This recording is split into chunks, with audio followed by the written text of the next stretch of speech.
Assalaamu alaikum warahmatullahi wabarakatuh. Akka mul'atan kabajamtoota daawwattoota keenya oduu keenya kan guyyaa har'aatiif qabanne hangafoota isaanii dursuun kan biyya keessaa fi biyya alaa karaa yuutuubii hamiltanii isin daawwachiifnaa oduu waliin kan isin waliin turu an Amiin Shubbiseetii hanga xumuraatti waliin akka turtan isin affeerra. Mana maree waliigalaa dhimmoota Islaamummaa Itoophiyaatti koomishiniin oodiitii fi inspeekshinii gabaasa qorannoon isaa qaama hojii raawwachiiftuuf dhiyeesse. Godina Shawaa Lixaatti balaa konkolaataa qaqqabeen lubbuun namoota 18 darbuu poolisiin Oromiyaa beeksise. Itoophiyaa fi Ameerikaan dhimmoota ijoo sadii irratti waliigaltee walii mallatteessuu himame. Oduu biyya alaatiin haleellaa diroonii biyyoota galoo galaanaa irratti raawwatameen dhukaasa dhaabuun Ameerikaa fi Iraan jidduutti haasa'amaa ture balaadhaaf saaxilameera kan jedhu hangafoota oduu keenya kan guyyaa har'aatii kanaa fi kanneen biroo akka itti aanutti isin daawwachiifna. Hanga xumuraatti yuutuubii televezyiinii Hamiltan sabskiraayib gochuun waliin tura. Mana maree waliigalaa dhimmoota Islaamummaa Itoophiyaatti koomishiniin oodiitii fi inspeekshinii gabaasaa qorannoo isaa qaama hojii raawwachiiftuuf dhiyeesse.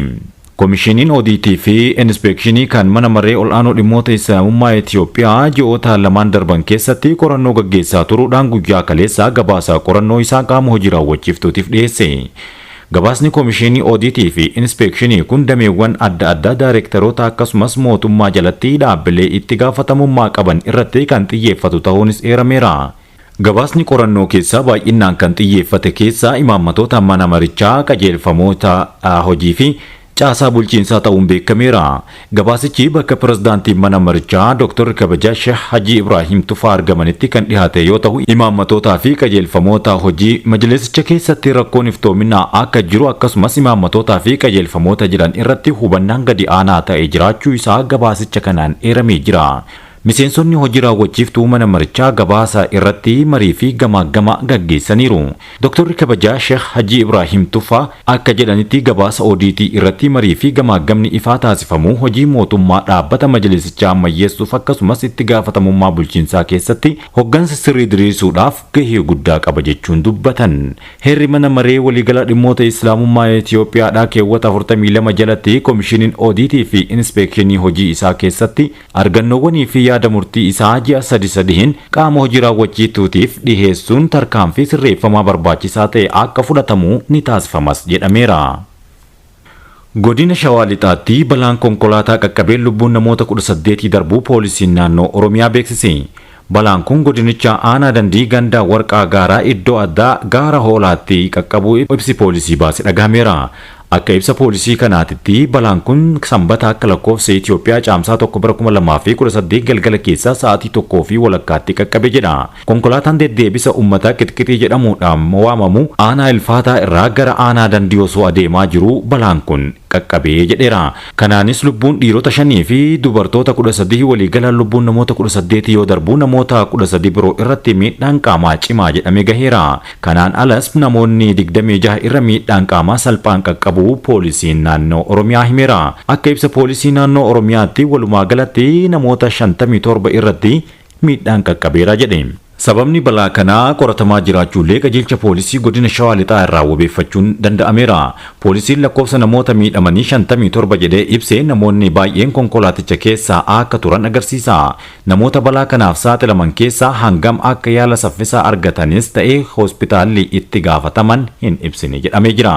Balaa konkolaataa baadiyyaa keessa qofa osoo hin taane magaalaa guddoo Itoophiyaa keessaa namoota bebbeekamoo ministeera mootummaa fi atileetii beekamaa dabalatee qunnamaa jiraachuus ibsa kana keessatti eerame.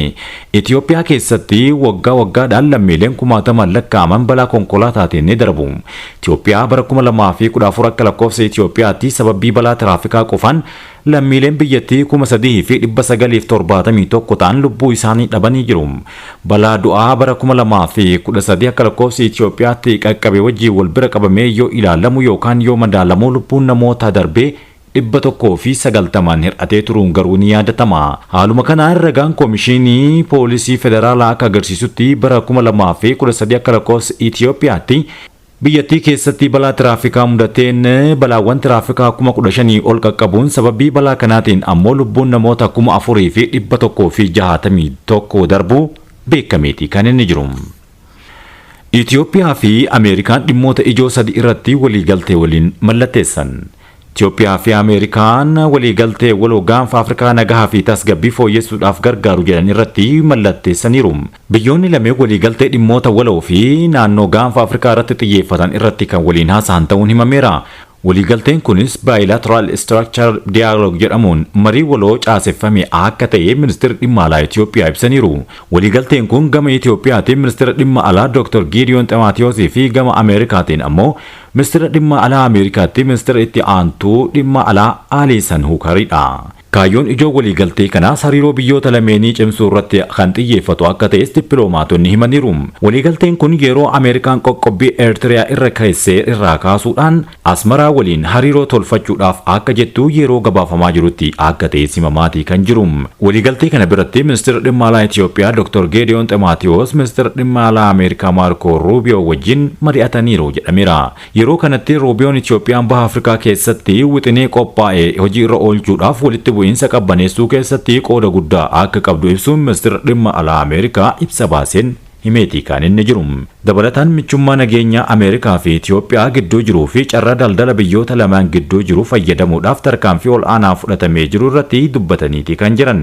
Waliigalteen ijoon Ameerikaa fi Itoophiyaa irratti waliigalan bal'inaan ifa kan hin taane ta'uunis gabaasa kana keessatti kaahameera.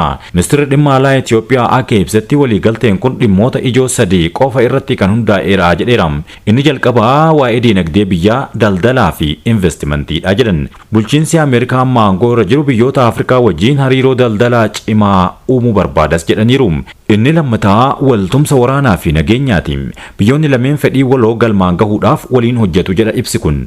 Itoophiyaan waggoottan dheeraadhaaf hariiroo cimaa Ameerikaa wajjin tolfatte keessaa tokko kan waraanaati. Keessumaa gaanfa Afrikaatti sochii hidhattoota Al-Shabaab jedhaman qolachuudhaaf baha Afrikaatti nagaa buusuu keessatti Ameerikaa wajjin walitti dhiheenyaan waggoota hedduun hojjetaniiti kan isaan jiran. Gama kaaniin ministeerri dhimma alaa Ameerikaa gorsaa ol'aanaa dhimma Arabaa fi Afrikaa kan ta'an Masada Bulos Dr. Gideon Ximaatewoos ta'anii mari'ataniiru.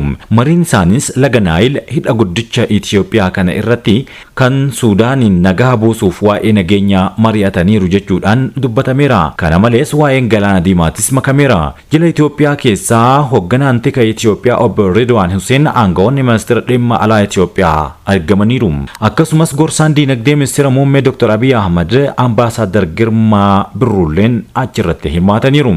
Jilli Itoophiyaa Dr. Gideon Ximaatewoosiin hoogganamu aangawoota Ameerikaa garagaraa wajjin dhimmoota biyyoota lamaanii irratti mari'ataniiru jechuun gabaasni kun eereetii kan inni jiru. Dureessi Afrikaa Aliko Dangoteen buufata boba'aa calaluu Keeniyaatti ijaaruuf jedhame.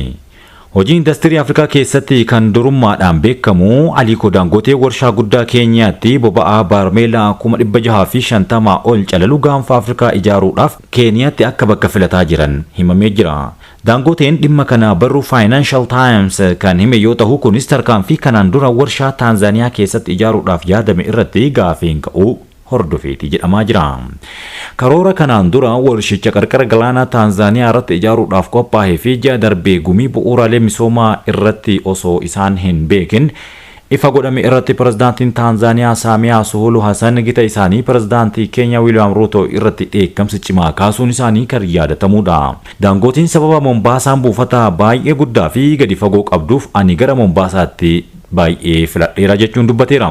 Dangoteen buufata Keeniyaa kana buufata daangaa kan boba'aa Ugaandaa fi gabaa addunyaa irraa dhufu qindeessuudhaaf Taanzaaniyaa keessatti ijaarama jedhamee yaadame wajjin wal bira qabuun ibseera. Akka tilmaama Dangoteetti warshaa kana ijaaruudhaaf gatiin doolaara Ameerikaa biiliyoona 15 hanga biiliyoona 17 ni barbaachisa jechuun dubbateera. Haleellaa diroonii biyyoota galoo galaanaa irratti raawwatameen dhukaasa dhaabuun Ameerikaa fi Iraan balaadhaaf saaxilame jedhame. Ameerikaa fi Iraan gidduutti dhukaasa dhaabuun torbaan hedduudhaaf ture haleellaa diroonii wal duraa duubaan galoo galaanaa keessatti raawwatameen cimee itti fufee jira.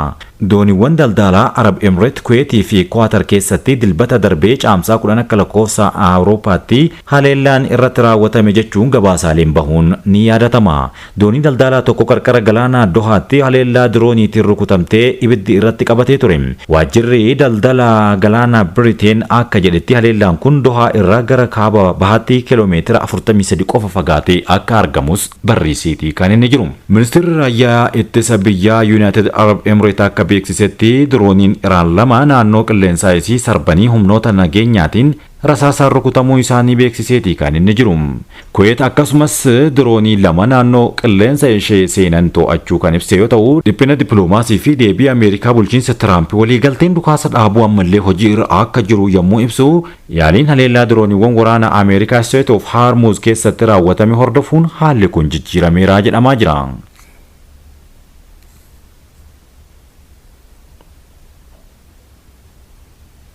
Haasaa cimaa Doonaald Tiraamp taasisaniin gatiin boba'aa akkaan dabaluun dhagahame. Pirezidaantiin Ameerikaa Doonaald Tiraamp deebii Iraan waamicha nagahaa Ameerikaaf kennite fudhatama hin qabu jechuun erga dubbatanii booda gatiin boba'aa akkaan ol ka'eera. Gatiin boba'aa dabaluudhaaf sababa kan ta'e Strait of Hormuz gartokkeen cufamuu isaati jedhamaa jira. Hulaa Strait of Hormuz kun dhiheessii boba'aa addunyaatiif daandii daldalaa murteessaa ta'uu isaatiin cufamuun isaa dhiheessii hanqina fiduu mala jedhameeti kan inni jiru. Daldaltoota boba'aa fi ogeeyyii industirii biratti yaaddoo guddaa uumeeti kan jiru. Yaadni cimaan pirezidaantii Tiraamp adeemsa nagahaa karaa irraa maqsa jedhan naannicha keessatti wal dhabdee ji'opolitikaa deebisee kaase. Kunis investoroota boba'aa baay'inaan akka bitatanii fi gatii akka ol kaasan taasiseeti kan inni jiru. Kabajamtoota daawwattoota televezyiinii Hamilton, oduun keenya kan guyyaa har'aatiif isiniif qindeessine kan hanga ammaatti daawwachaa turtanidha. yuutuubii televezyiinii Hamilton subscribe gochuun yeroo hundaa maatii ta'aa isiniin jenna. Waan waliin turtaniif galatooma.